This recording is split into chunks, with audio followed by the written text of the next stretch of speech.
welcome Adrian Holovaty.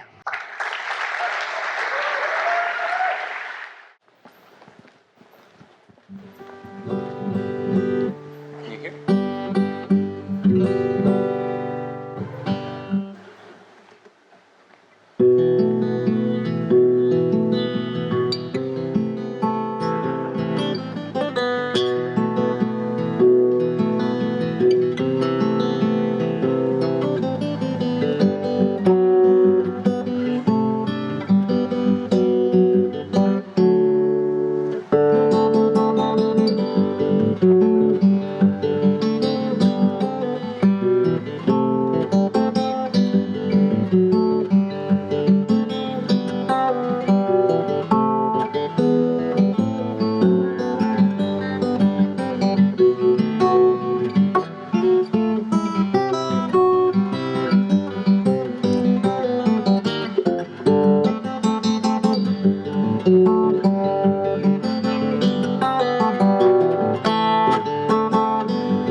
Hey, thanks guys.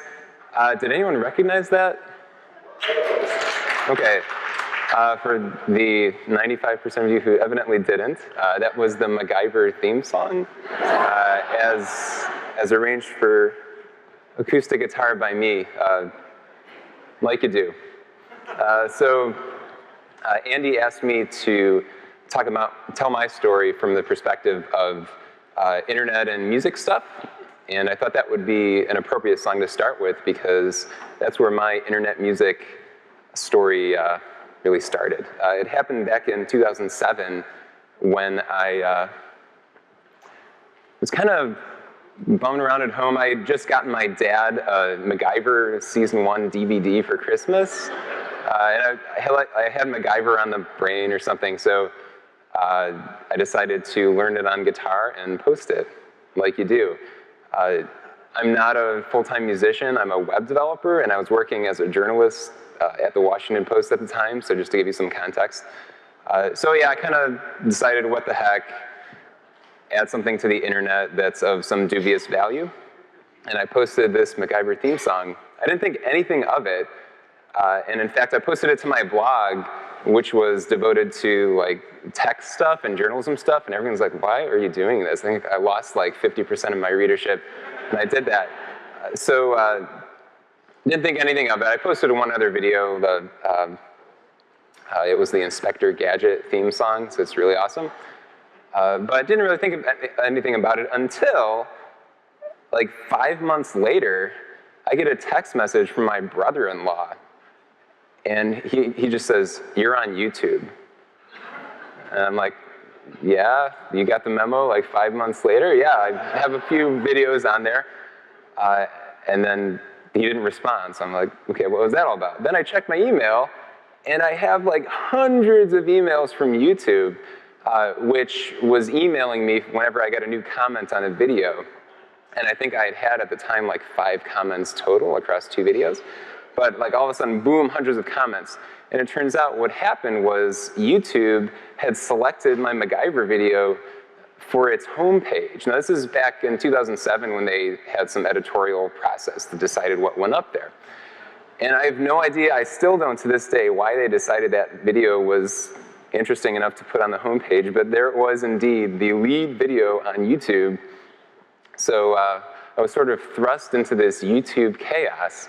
Now, you may wonder what happens when your video of an 80s television show theme song on guitar is on the YouTube homepage. Well, I have a very scientific pie chart that splits up what kind of comments you get. About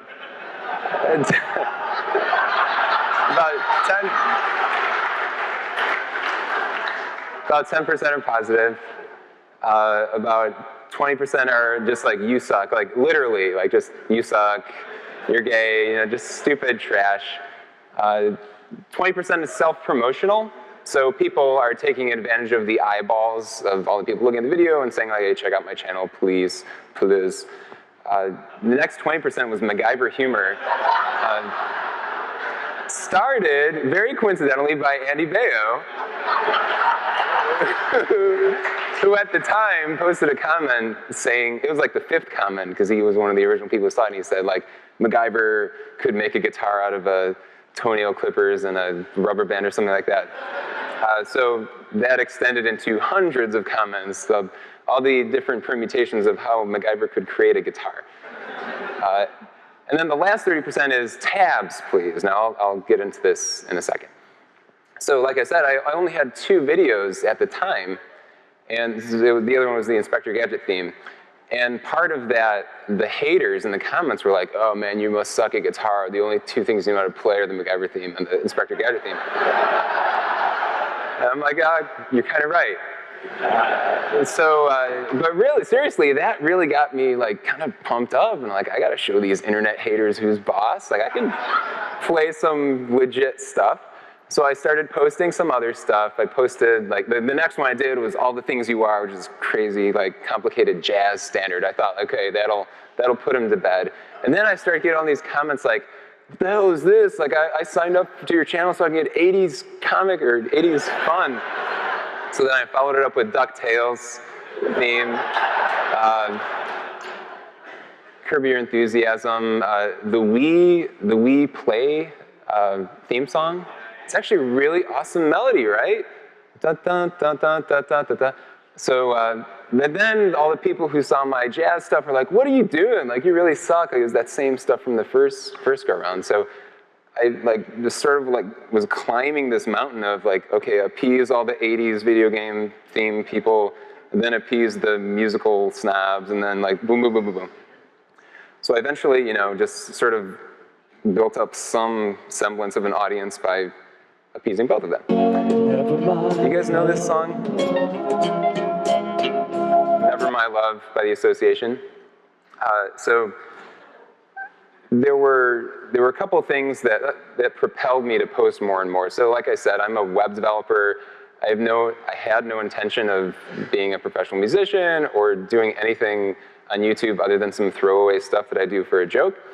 But a couple of events really like pushed me over the edge to do it more and more. So one of the earliest ones was after I posted a cover of this song, Never My Love. Just to give you some context, this is the #2 most played song of the 20th century, behind You've Lost That Love and Feeling, and #3 is Yesterday by the Beatles. So I was like, big song. And I posted this fingerstyle version. It's the same style that I just played for you. And I didn't think anything of it, but a couple weeks later, I get this email from one of the songwriters who wrote the song. So it was a 2-brother team, and one of them has passed away, and the other guy emailed me and said, hey, I was checking out YouTube. I found your version of Never Met My Love. My brother would have loved it. Can you please send me an MP3? And I was like, oh my God. Like, I was like totally like buzzed for 2 days just thinking about, wow, I did this throwaway YouTube recording, and the guy who wrote it, one of the 2 guys who wrote it, one of the best songs of the 20th century, like emailed me and he wants it on a CD player, and he followed this up with, hey, thanks so much, I'm listening to it in my car all the time. Like, what? Wow, so that's like got me jazzed. Yeah, I'm gonna post more videos because, man, I just need to get this like high from doing cool stuff. So then I get this email from Pilou, who's a magician in France. And he's like, yeah, on December 31st, I'll perform on a very famous TV program, I'll show you my friends, Le Plus Grand Cabaret de Monty.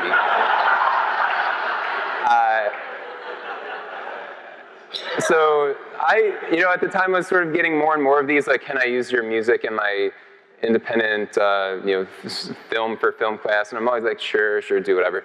So this guy, I didn't think much of it. I was like, sure, use some of my musics. And the only thing I said, which I usually say, is like, please send me a video of whatever it is you do with my stuff. So then a couple weeks later, he sends me the video of what he did, and here is a little clip. Mais bien sûr, c'est un Français. Regardez bien l'agilité de ce garçon. Il s'appelle Pilou. Cadeau.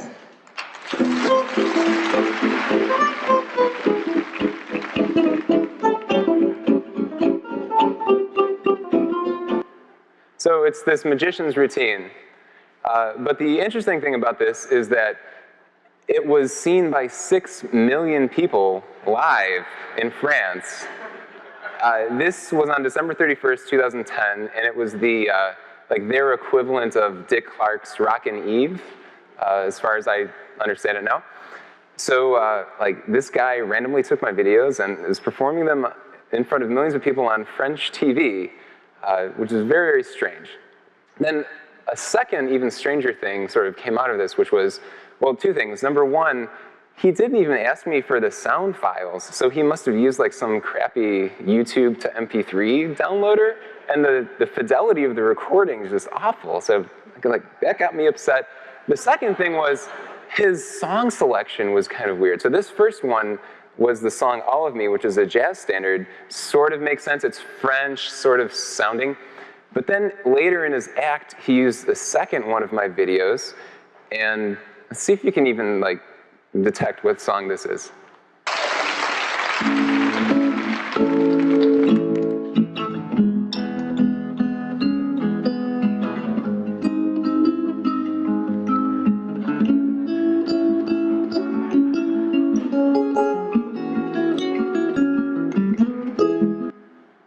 So you wanna know what that is? Yes, the theme song to America's Funniest Home Videos. So a guy in France, for the New Year's Eve, like Dick Clark show, uses my America's Funniest Home Videos theme song to do a magic act to. Like it's probably my greatest accomplishment. Like if this goes on my tombstone, like somehow connived the French into putting the America's Funniest Home Videos theme song during a magic show on December 31st, I'm happy, man. So that just, you know, these crazy things are happening, and I'm like, yeah, I gotta post more of this stuff. It's like a drug, like I gotta just get more zany things coming from my YouTube videos. So over time, I got some YouTube SEO. So some of the stuff most of the stuff that I do is fingerstyle, which is the stuff that I was playing for you. The other half is gypsy jazz, is this more like up-tempo stuff. It's the music of Django Reinhardt. If you don't know him, he was a jazz guitarist from the 30s who was named after a web framework. So I eventually, over time, accumulated some SEO for gypsy jazz. And in fact, I was the #1 video on YouTube for gypsy jazz, which I'm really embarrassed by because I was playing really poorly back then. It's like 6 years old. But then, like, I started to get all these emails like, please can you teach me gypsy jazz? I started going to gypsy jazz events around the world, and they're like, oh, hey, you are the guy from YouTube, and this crazy stuff. And that turned into what I think is a really interesting phenomenon that people should take more advantage of, which is internet to real life arbitrage. So here are 4 videos that I recorded with world-class, amazing gypsy jazz guitar players. This guy, Stefan Rembel on the left, did the soundtrack to the movie Midnight in Paris a couple years ago. Joshua Stefan is just this amazing German, crazy player who's played all around the world. These other 2 guys, equally awesome. This third guy is actually my favorite guitar player in the world. These guys would never have me on a gig. I'm just some schmuck in Chicago. But because I had a YouTube following, they were like, oh yeah, this could be an interesting way of getting more fans, because they're really, really big in IRL, but they really don't have an internet presence, so to speak. So there's an interesting arbitrage opportunity. I mean, I can help them reach a bigger audience, and they can help give me some credibility as a gypsy jazz player. I think the scales are out of balance there, but you know, you see what I'm saying. So I encourage you to find opportunities to do some internet to real life arbitrage. But the most shaping, the most interesting experience I've had so far from my YouTube videos has been this one, I got an email a couple of years ago from a guy called Jordan, and he said, hey, my fiance and I recently fell in love with your videos. Will you please play at our wedding? And they're downstate in Illinois in a little town called Mattoon, 3 hours south of Chicago. So I was like, mulling this over. It's May 3rd. That's my own wedding anniversary. I was talking over with my wife, and we finally decided, oh, that would be kind of a cool way to celebrate our own anniversary. So we were like, yeah, sure, Jordan, I'll drive down there and play at your wedding. And up until the very last moment, I'm like, is someone pranking me? Like, Mattoon? Like, where does it even come from? Like, Mattoon. So I, with trepidation, drove down to Mattoon and got to the church. And what do you know? It was legit. So I did play the wedding. And it was like listed on the program, like Adrian Holovaty from the internet. I'm not making that up. Yeah, people in the audience were like, that guy's from the internet. It's just like weird, like why, whenever the internet and the real world collide, it can only be described as a collision. So I played that, and they were super cool. They invited me like in their limo with them to like hang out. I didn't do that. I went back to Chicago. But it was awesome. This is an amazing experience. As part of that, I had to learn the Here Comes the Bride thing, right? Da, da, da, da. So after I learned it, I'm like, okay, this is just some other thing I can post on YouTube. Always looking for new stuff. So I post the Here Comes the Bride video, and after a couple, maybe weeks or months, it becomes high up in YouTube SEO for Here Comes the Bride. And a lot of people search for this. So I started getting all these emails like, hey, I found your bridal chorus. I really want to walk down the aisle to it. Can you somehow send me an MP3? Got a handful of these, so I'm like, okay, yeah, just use some YouTube downloader. It'd be fine. Like, don't pay me anything. Just take it. I get more and more and more, and I'm finally like, it's not that hard. Just like, look at your HTTP traffic, grab the video, run FFmpeg on the file to get the audio extracted. Come on. But this was not this was not acceptable to these brides to be. So I put up a little thing on my website saying, hey, here, I'm an independent musician in Chicago. You can buy my Here Comes the Bride song. Actually, it's quite an array of Here Comes the Bride. You get like 4 different versions, all the different permutations with the intro, without the intro, different bit rates and stuff. It's awesome. It's the best damn Here Comes the Bride e-commerce site in the world. So you can pay $10 to get it, and that seems like a lot for a song, but compared to what these brides and grooms are paying for their wedding, it's like a drop in the bucket, right? So I get like one of these a day, and it's been going 4 years strong. So this turns into like thousands of dollars per year just on this one song. And that really got me thinking, like, wow, do I really, should I be pursuing this farther? And then I start getting the sort of a related genre of email, which is, hey, I've been asked to play this song at my brother's wedding. Can you please show me how to play it? And the first couple, I'm just like, oh, look at the video. I deliberately crop my face out and put it on the fingers so that you can figure out how to play it. And they did not go for that. So everyone wants these tabs, they're called. It's instructions to guitar players on how to play the song. So finally I got fed up with all these emails and just tabbed the thing out and put it on another page on my site and said, hey, pay me $10 and I'll give you the tab to Here Comes the Bride. So I get like a couple of these a week, and that's been like 3 or 4 years. So that really starts to add up to some decent money, you know? So that got me thinking, well, so many YouTube guitarists, I don't know how many of you follow guitarists on YouTube. It's this whole like subculture of amazing musicians all around the world doing their thing. And most of the comments, depending on the musician, but a majority of the comments are, show me the tabs. Tabs. Tabs. It's just like tabs, no punctuation. Tabs. Tabs. And that is bringing it back to Macgyver, that was the last 30%, which is tabs, please. Just tabs. It's so rude. So here's you probably can't even read this, but it's a little cross-section of just tabs. We want the tablature. Sounds awesome. Do you have it tabbed out? I'd like the tab for it. You are an inspiration to me. The public wants tabs. So if you're a guitar player, you sort of, on YouTube, you sort of probably know this, and I really feel for you. So let me give you a quick, for those of you who aren't guitarists, a quick explanation of what tabs is. So this is standard notation, sheet music. It tells you how to play some music.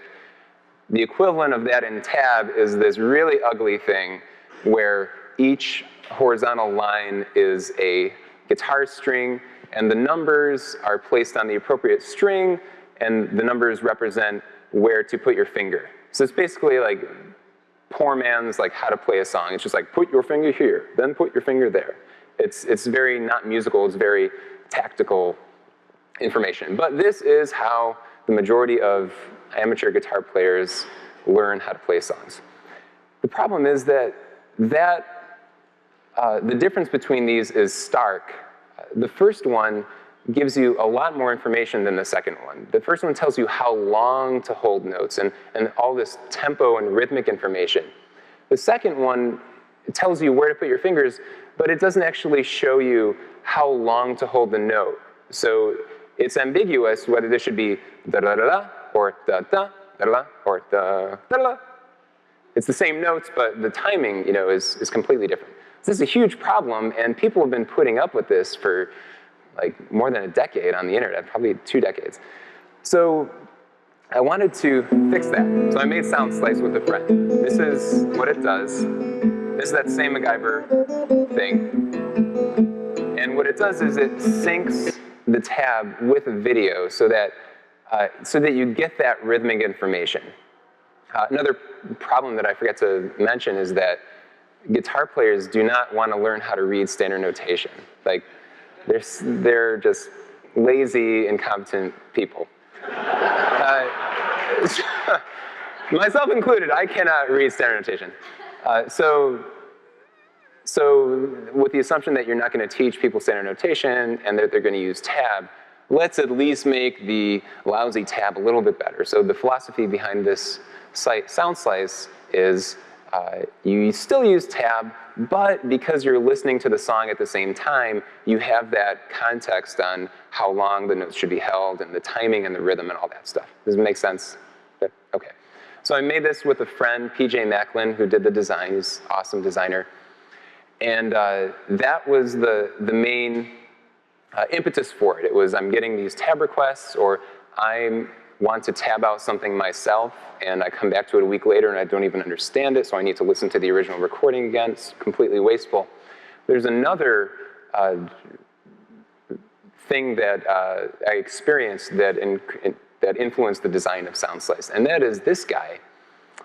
Hopefully it This is my favorite guitar player who's living.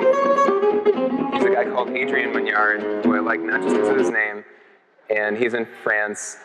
He's an amazing, amazing musician. He was one of the guys who I successfully arbitraged.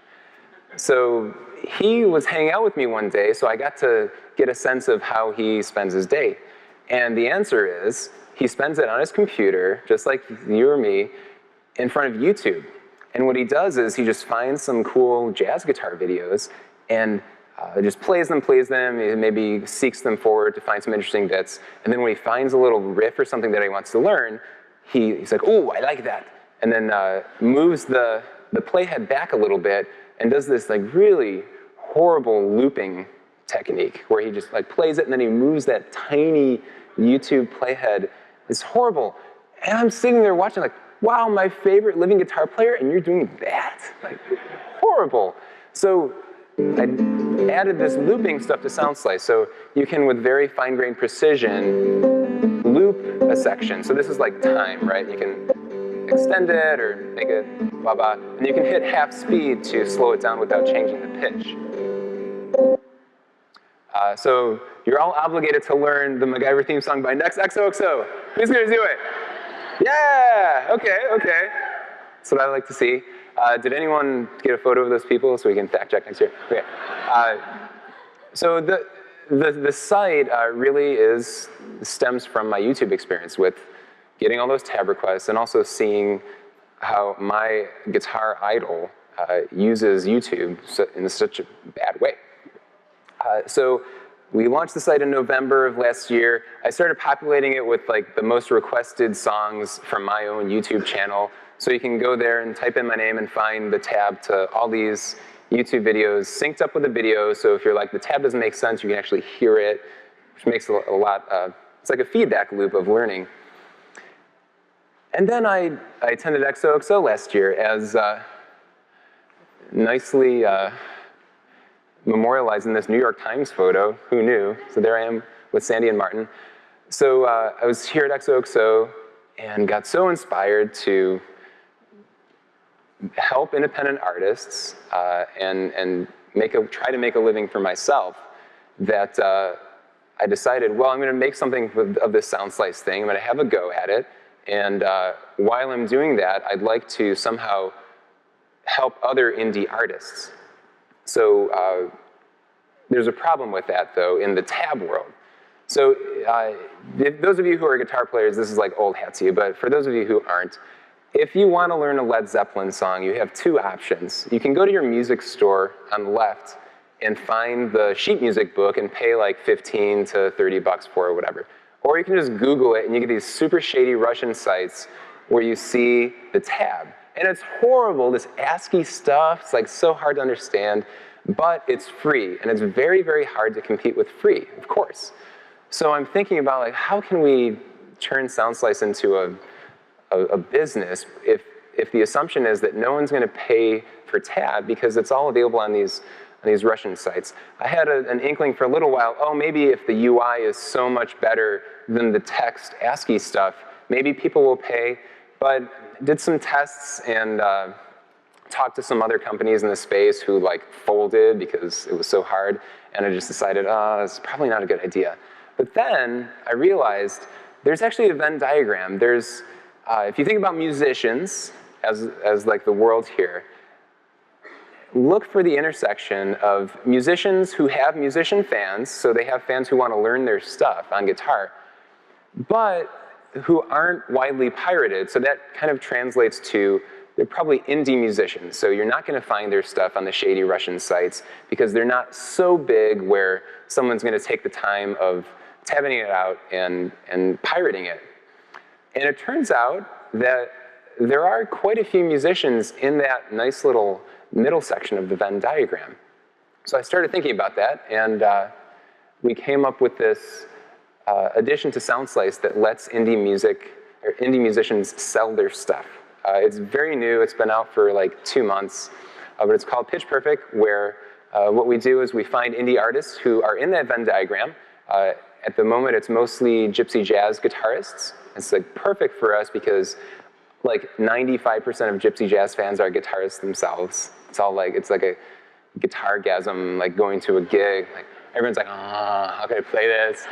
So, but it's really nice because it's such a niche thing that like you can't find it online, and Guitar Center, the guitar store, is not going to waste their shelf space on this.